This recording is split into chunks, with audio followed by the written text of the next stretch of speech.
Buenos días, muchachos, bienvenidos. Gracias por conectarse. Vamos a dar un minuto más para que se acaben de conectar sus compañeros e iniciemos la sesión del día de hoy.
Bien, muchachos, gracias por conectarse. Buenos días de nuevo, bienvenidos.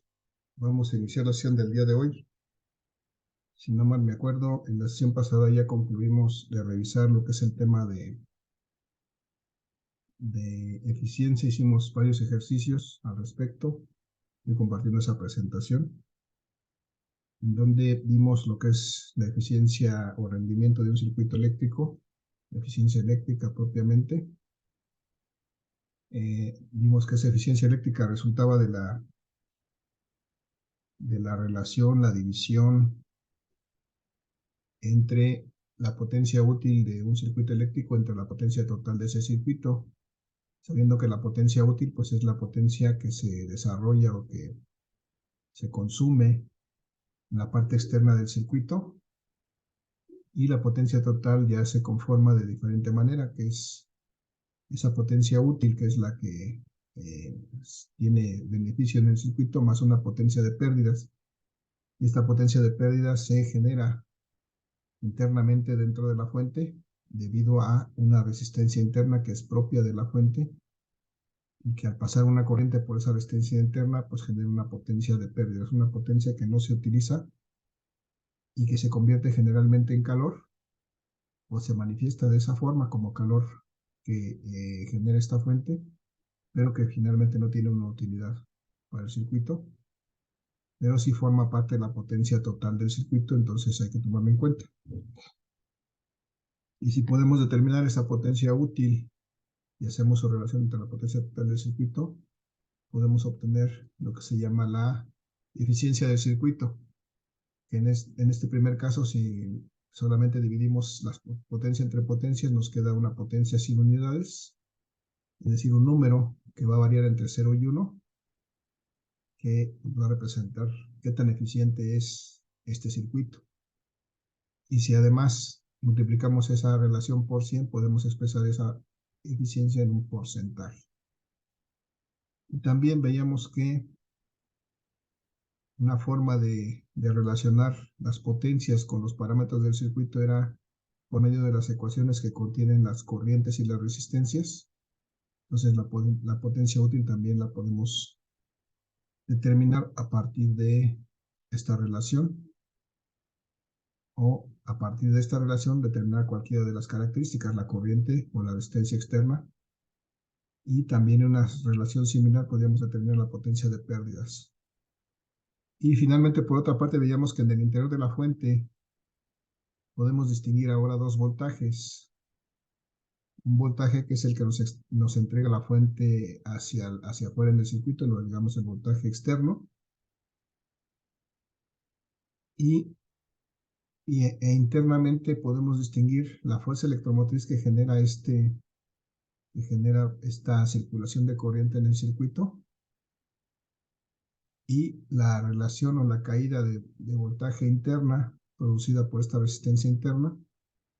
Y está la relación entre estos tres parámetros: la fuerza electromotriz interna de la batería, el voltaje externo de la batería, y que es el voltaje interno, que es debido a la resistencia interna, en la caída de tensión interna. Entonces, la forma en que están relacionados estos tres parámetros está aquí. La fuerza electromotriz es el voltaje externo de la fuente más la caída de tensión debido a la resistencia interna, que es el voltaje interno. Y aquí está la manera en que lo podemos calcular por medio de la ley de Ohm. Y al final, en este caso, como determinamos el voltaje externo, pues encontramos aquí, despejando esta ecuación, este valor. Y hicimos un par de ejercicios adicionales para determinar esto. Entonces aquí ya concluimos con esta parte de eficiencia. El día de hoy vamos a empezar a hablar de leyes de Kirchhoff, la solución de circuitos por medio de las leyes de Kirchhoff. Y para eso, pues voy a compartir otra presentación que tengo aquí, en donde vamos a ver que esta no es.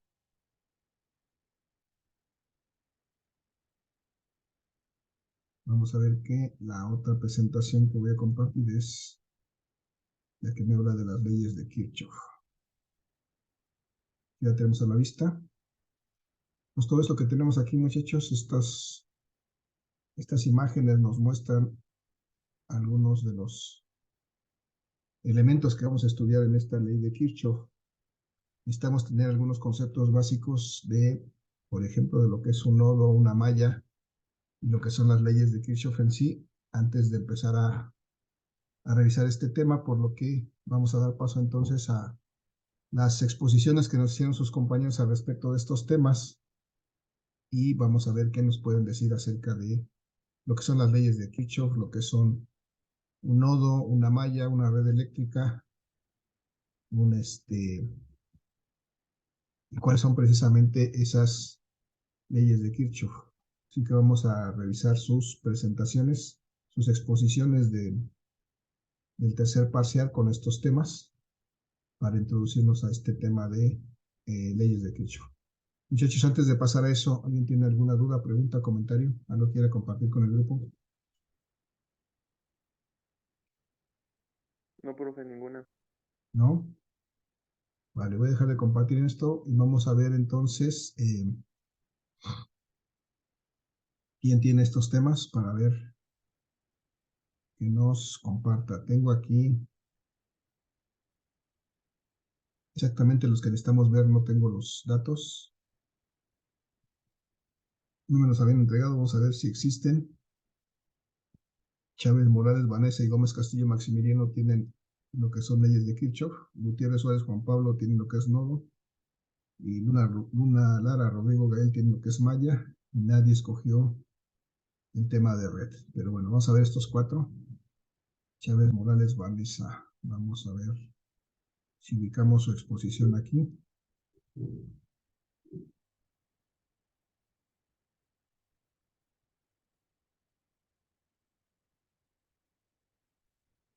Chávez, Morales, Vanessa. Aquí ya tenemos su link, de hecho. Aquí está. Vamos a ver qué nos puede decir, qué nos dice Vanessa de las leyes de Kirchhoff.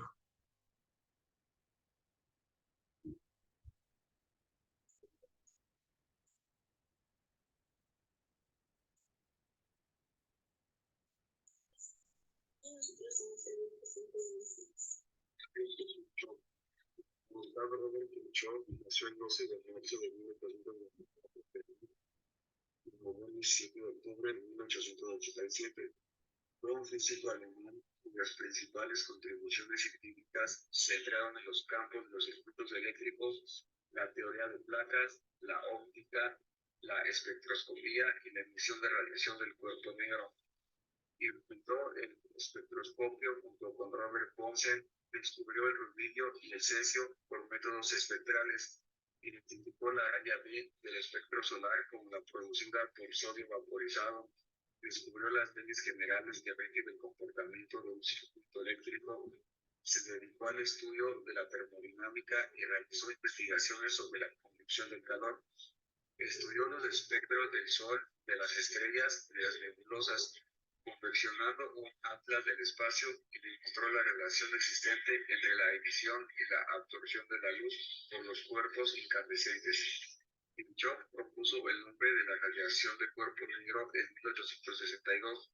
Es responsable de dos conjuntos de leyes fundamentales en la teoría clásica de circuitos eléctricos y en la emisión térmica, aunque ambas se denominan leyes de Kirchhoff. Probablemente esta denominación es más común en el caso de las leyes de Kirchhoff de la ingeniería eléctrica. La ley de Kirchhoff fue declarada en 1824. Esta ley de los circuitos, o también conocida como la ley de mallas, tiene la posibilidad de derivarse a las ecuaciones de Maxwell. Estas dos leyes son las mismas que apoyan la carga que se encuentra en los circuitos eléctricos, al igual que el principio de la energía. Existen dos leyes de Kirchhoff. La primera ley que trata de la ley correspondiente a los nodos y la segunda ley que trata de la ley correspondiente a las mallas. La primera ley de Kirchhoff es la ley correspondiente a los nodos. Esta ley dice que en cualquier nodo la suma algebraica de las corrientes eléctricas que entran es igual a la suma de las corrientes que salen. Como equivalente, la suma algebraica de todas las corrientes que pasan por el nodo es igual a 0. ¿En qué consiste la primera ley? Como hablando y mencionando en la diapositiva anterior, la primera ley es la suma de las corrientes que entran en el nodo y esta es igual a la suma de las corrientes que salen. Así que, en forma matemática, la primera ley se expresa de la siguiente manera. Es esta fórmula donde el símbolo P indica un sumatorio. La ecuación anterior establece que como la carga eléctrica no se crea ni se destruye, toda la corriente o carga por unidad del tiempo que entra al nodo debe ser igual a la que sale del grupo. Un ejemplo de la primera ley es la siguiente, donde se muestran dos corrientes que entran en el nodo dibujadas en color rojo, la intensidad 1 y la intensidad 2, y que al salir se muestran en color verde las corrientes de la intensidad 3, la intensidad 4 y la intensidad 5. Cuando se le asigna el signo positivo a las corrientes entrantes y el signo negativo a las corrientes salientes, entonces la primera regla de Kirchhoff establece que la intensidad 1 y la intensidad 2, la intensidad 3, la intensidad 4 y la intensidad 5 es igual a 0. Y eso es lo mismo que la intensidad 1 más la intensidad 2, y eso es lo mismo que la intensidad 3 más la intensidad 4 más la intensidad 5. En esta se le conoce por la sigla LSK para referirse a la ley de corriente de Kirchhoff. La densidad de carga variante. La LSK solo es válida si la densidad de carga se mantiene constante en el punto en que se aplica. Considere la corriente entrando en una lámina de un condensador. Si uno se imagina una superficie cerrada alrededor de esa lámina, la corriente entra a través del dispositivo pero no sale, violando la LSK. Además, la corriente a través de una superficie cerrada alrededor del capacitor cumplirá la LSK. Entrante por una lámina sea balanceada por la corriente que sale de la otra lámina, que es lo que se hace en análisis de circuitos, aunque cabe resaltar que hay un problema al considerar una sola lámina. Maxwell introdujo el concepto de corriente de desplazamiento para describir esas situaciones. La corriente que fluye en la lámina de un capacitor es igual al aumento de la acumulación de la carga y además es igual a la tasa de cambio de flujo eléctrico debido a la carga. El flujo eléctrico también se mide en coulombs, como una carga eléctrica en el sistema internacional de medidas. Esta tasa de cambio de flujo es lo que Maxwell llamó corriente de desplazamiento. Cuando la corriente de desplazamiento se incluye, la ley de Kirchhoff se cumple de nuevo. Las corrientes de desplazamiento no son corrientes reales debido a que no constan de cargas en movimiento. Deberían verse más como un factor de corrección para hacer que la LSK se cumpla. Segunda ley de Kirchhoff, ley correspondiente a las mallas. Esta ley dice que en un circuito cerrado de una red, la suma del conjunto de las caídas de tensión en sus componentes es igual al sumatorio de las tensiones unificadas y, por lo tanto, el sumatorio algebraico de las diferencias del potencial en una malla es igual a 0. La segunda ley de Kirchhoff consiste en que la suma de todas las tensiones positivas en una malla debe igualarse a la suma de las tensiones negativas. Esta ley es necesaria para el análisis de mallas, ya que se enfoca en circuitos cerrados, como es el caso del circuito que se observa en pantalla. Ese circuito es un circuito cerrado. Matemáticamente, la segunda ley se expresa de la siguiente manera. La sumatoria de los voltajes del circuito cerrado es igual a 0. Al momento de aplicar la segunda ley de Kirchhoff, hay que válido en sentido de la orientación de la corriente y por ende con los signos de los voltajes de los componentes contenidos dentro de la malla. Esta ley está fundamentada en la ley de la conservación de la energía, ya que establece que cada malla es un camino conductor cerrado, en el cual no se genera ni se pierde potencial. Por ello, la corriente no puede aparecer y desaparecer de la nada. En consecuencia, la suma de los voltajes alrededor de este camino debe ser nula para mantener el balance energético dentro del lazo. Esto quiere decir que el voltaje total menos el voltaje de la resistencia 1 menos el voltaje de la resistencia 2 de la resistencia 3 es igual a 0. Para poder realizar la segunda ley de Kirchhoff, un circuito cerrado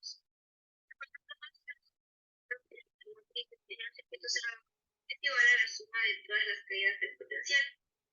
Aquí yo tengo dos ejemplos y voy a empezar explicando un ejemplo. El voltaje total que va a ser suministrado por la batería de 12 volts es igual al voltaje de capacidad que se encuentra en el circuito. Y entonces tenemos que la fórmula de la segunda ley de Kirchhoff es la sumatoria de epsilon es igual a la sumatoria de intensidad y resistencia.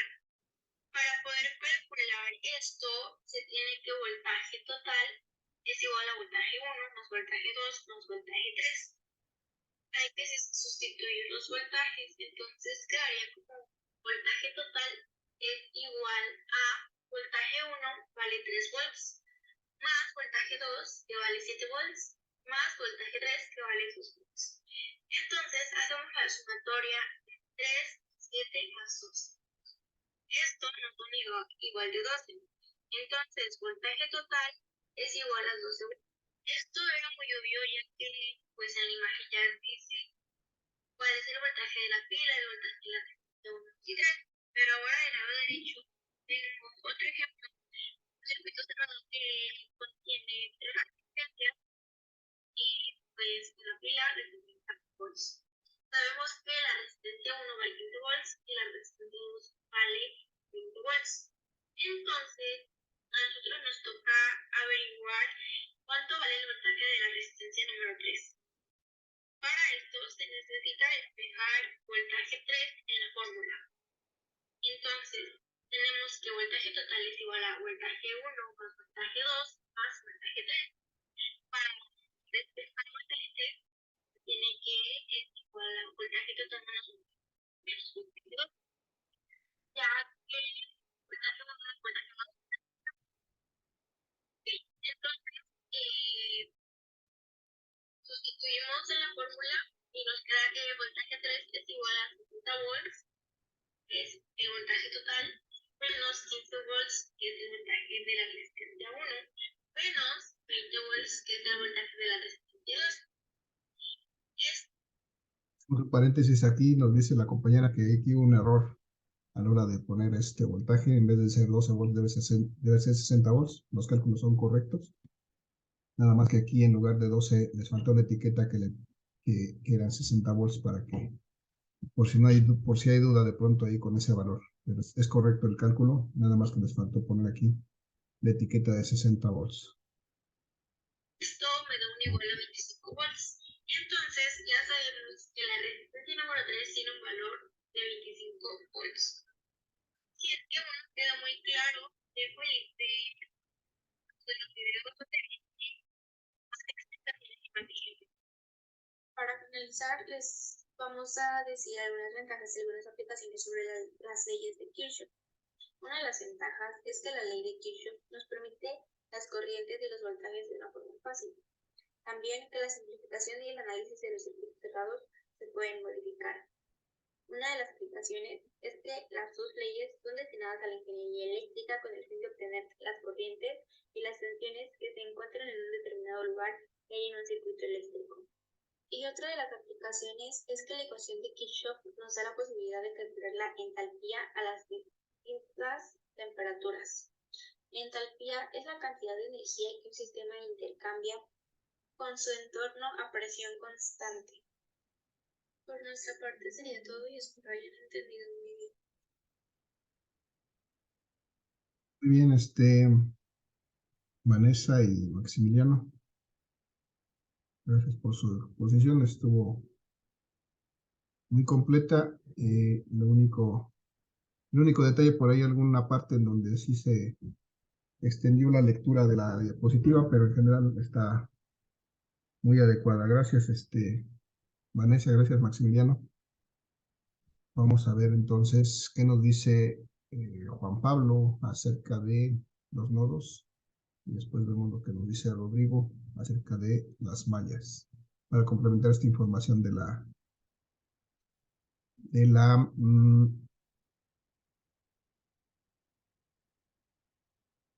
¿cómo se llama? De las leyes de Kirchhoff. Aquí tenemos el link de Juan Pablo.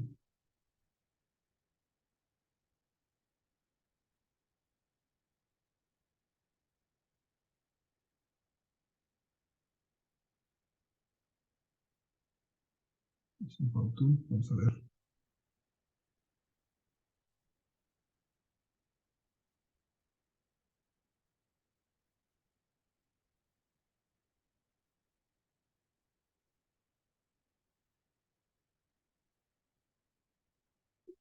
Buenos días, profesor. Mi nombre es soy del grupo 506 y el tema que les voy a exponer es el tema de los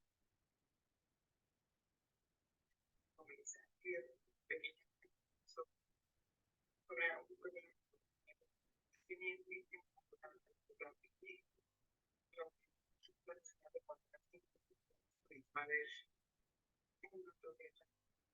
y las fichas bibliográficas van a estar en el apartado de la.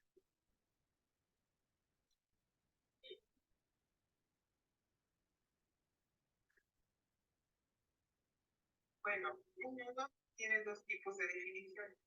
En la física, por su parte, se define como el punto que permanece fijo en un punto vibrante, tal como bien representamos una cuerda cuando está libre. Pero la definición para que vamos a esperar en esta exposición es en el electrónico, que es un punto en el que se unen los datos tales como capacitores, virtudes, resistencias o corrientes. También existe el nodo distribuido, que es aquel nodo que se encuentra extendido con muchos segmentos de líneas, todos o incluso más nodos. La imagen lo representa de una manera más explícita y puede ayudar a una mejor comprensión. Otros conceptos importantes pueden ser lo que es una rama, que es una parte del circuito que se encuentra entre dos nodos. Cabe resaltar que todos los componentes de la rama circulan a la misma corriente, mientras que en la malla es el circuito cerrado que se forma a partir de dos o más ramas. Ahora vamos con la ley de corriente de Kirchhoff, que menciona lo siguiente. En cualquier nodo, la suma de las corrientes que entran en ese nodo es igual a la suma de las corrientes. De forma equivalente, la suma de todas las corrientes por el nodo es igual a 0. Aquí tenemos la fórmula y que está establecida en la directriz. Aquí tenemos nada más en ejemplo. En este ejemplo tenemos que ver cuánto vale I5. Vemos que todas las funciones están aquí, entonces no hay nada. Entonces la ecuación quedaría como 1 por 4 más 3 más I5 va a equivaler a 0. Despejamos la ecuación y el resultado terminará siendo que es menos 6. En este ejemplo 2, vemos que tenemos que calcular cuánto vale 3, pero ahora es no distribuido. Este ejercicio es incluso más fácil, se puede resolver sin cálculo, en donde tenemos que analizar qué es la salida del nodo, siendo que a partir de este nodo izquierdo, a partir del nodo izquierdo,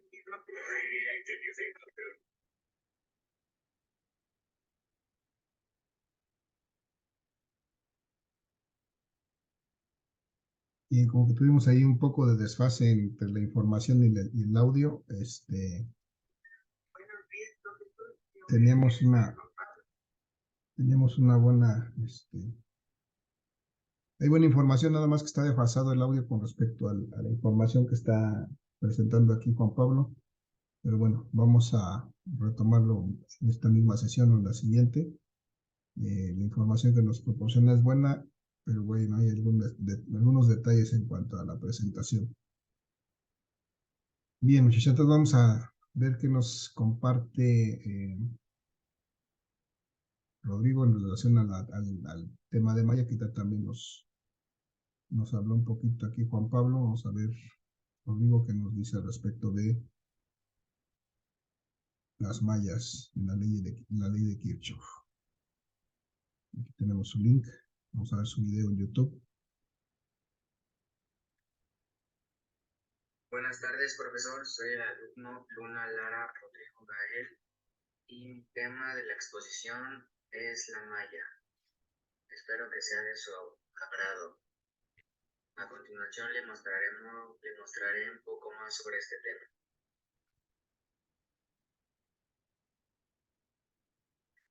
Para empezar, ¿qué es la malla?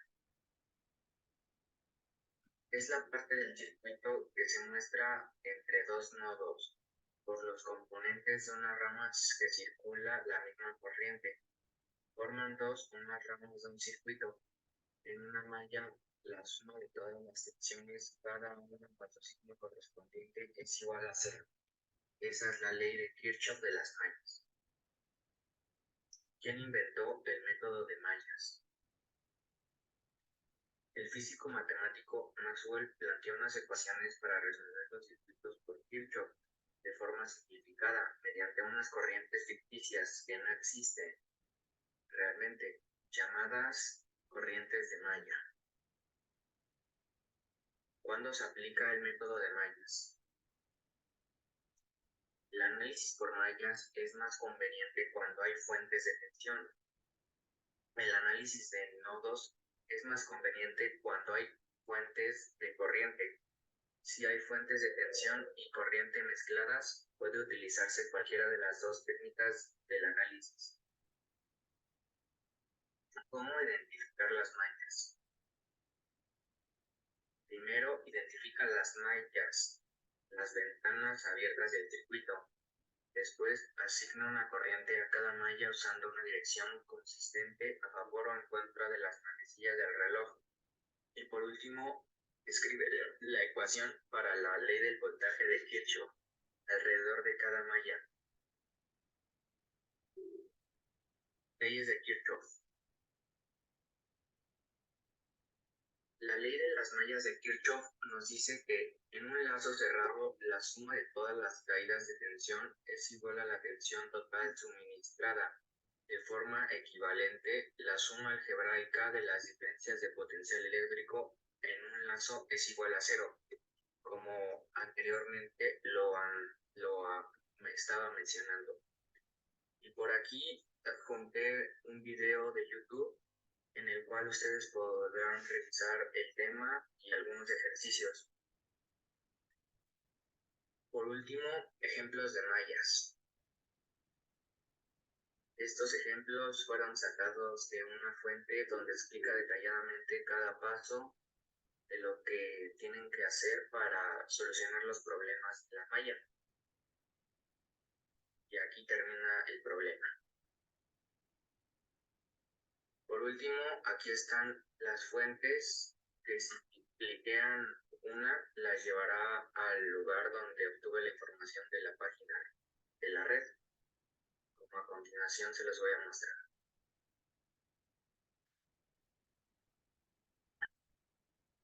Como pueden ver, los manda a la página donde obtuve la información sobre mi tema. Y pues esto sería todo. Espero que sea de su agrado. Gracias.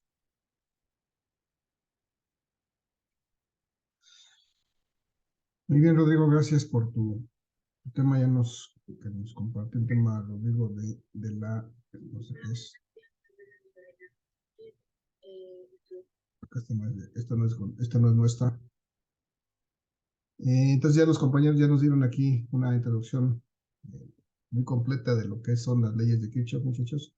Vamos a integrar todo esto que ellos nos dijeron para ir sentando las bases de cómo vamos a trabajar la parte de pues, las leyes de Kirchhoff en este punto. Voy a dejar de compartir esto. Voy a compartir mi presentación. Muchachos, nos quedan menos de 10 minutos en el reloj. Vamos a aprovechar esos minutos para seguirnos introduciendo a este tema de las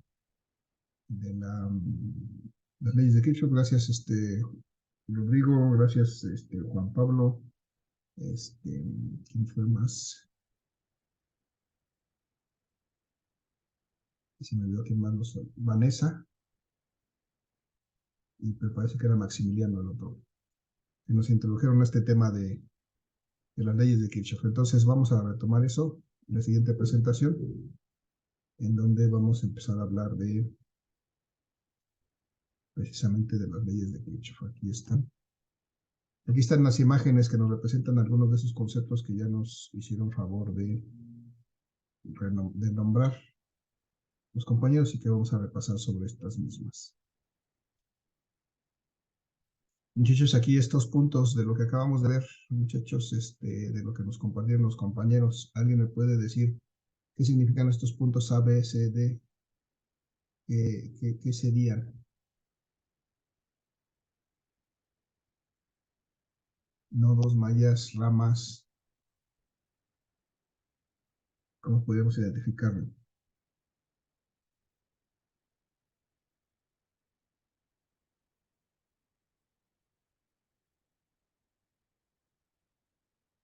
¿Alguien está en clase, muchachos? ¿Nadie? Sí, profe, aquí andamos. ¿Sí? Ok. Entonces, estos puntos podríamos identificarlos como nodos en un circuito. Sí. ¿Alguien se acuerda que era un nodo? La verdad es que estos no, estos que dicen A, B, C y D solamente nos servían para hacer una trayectoria, porque aquí no hay conexión más que entre dos elementos. Y para que haya un nodo debe de haber algo como esto que está aquí. Este sí es un nodo, porque aquí tiene 3, 4 elementos. Tiene esta rama, aquí hay una corriente que entra, aquí hay otra corriente que entra, aquí hay 2, aquí hay una corriente que sale y aquí hay una corriente que sale. Aquí hay al menos 4 elementos que forman este punto. Para que haya un nodo necesitamos que haya al menos 3. Aquí hay 4, pues está bien, esto es un nodo. Cumple con ese efecto. En este caso estos puntos no son un nodo porque solamente es parte de la trayectoria que va de una resistencia a otra. Solamente hay 2 elementos conectados, que sería este resistor 2 con este resistor 3 en este punto. En este punto B, por ejemplo, solamente está conectado el resistor 1 con el resistor 2. Solamente hay una trayectoria posible. Entonces, estos no son nodos.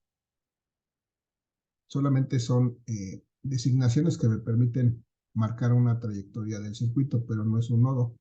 Este que está marcado aquí del lado derecho sí es un nodo porque tengo 3 elementos o más conectados a este punto. En este caso la resistencia 1, este otro elemento que es sería como una lámpara, este otro elemento que es una fuente, y esta otra rama que tiene una corriente, y los 4 están conectados a este punto. Entonces esto sí es un nodo de esos que nos hablaron, un punto donde convergen o donde se conectan más de 2 ramas. En este caso tiene 4. Entonces, en ese mismo orden de ideas, muchachos, acá lo que nos dice esta imagen de abajo, para la ley de las corrientes de Kirchhoff, necesitamos identificar nodos.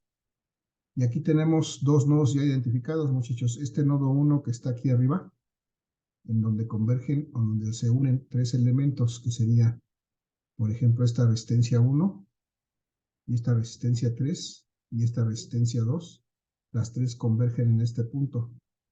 Ahí están, por eso este es el nodo 1. Y acá, más a la derecha, tenemos un segundo nodo que sería el nodo 2, porque aquí convergen tanto esta resistencia 3 como esta resistencia 5 y esta resistencia 4. Las tres están conectadas en este punto, por eso este segundo punto también es un nodo. La pregunta, muchachos, es, ¿tiene algún nodo más este circuito? ¿Alguien me puede decir? ¿Alguien me puede observar ahí? Podemos identificar más nodos en este circuito de abajo, donde acabo de marcar esos dos en morado. ¿Hay más nodos?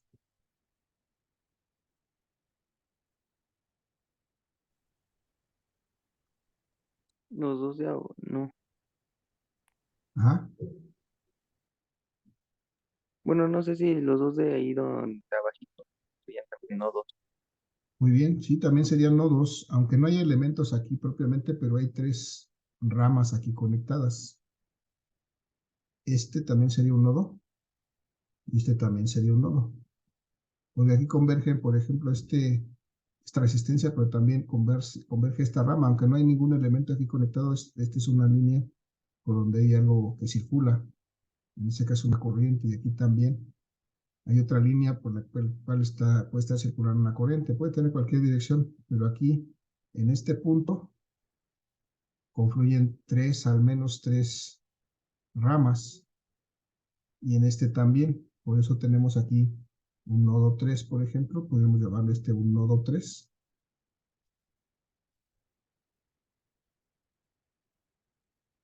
Y aquí un nodo 4. La pregunta es, por ejemplo, ¿podríamos decir que es un nodo?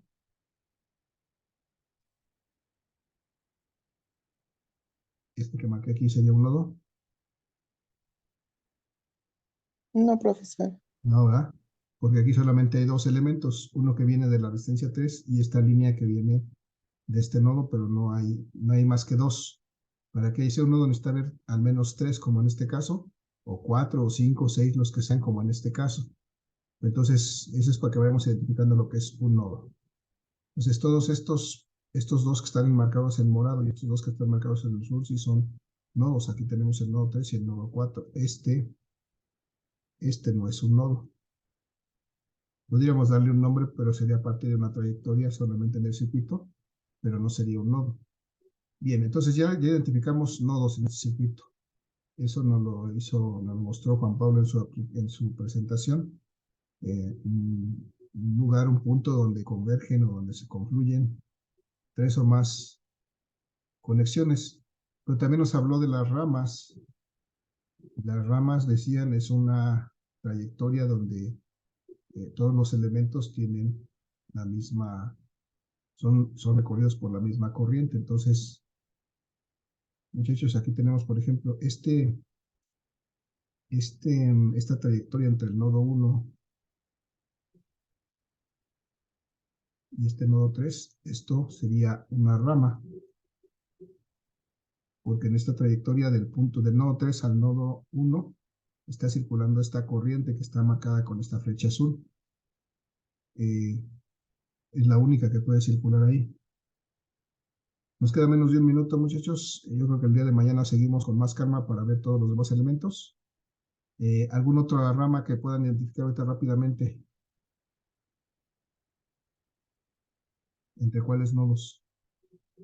La del nodo 2 y nodo 4. El nodo 2 y nodo 4 sería otra rama. Muy bien. Estas que estoy marcando en azul son ramas. Son trayectorias que solamente pueden ser recorridas por una corriente, o en las cuales la corriente siempre tiene la misma dirección. En este caso es una corriente que va hacia abajo. Entonces estas son ramas. Muchachos, el día de mañana vamos a continuar con esta explicación, con más calma para no forzarla ahorita. Pues nada. Entonces mejor el día de mañana la continuamos. Les agradezco su asistencia el día de hoy. Que tengan excelente día, cuídense mucho.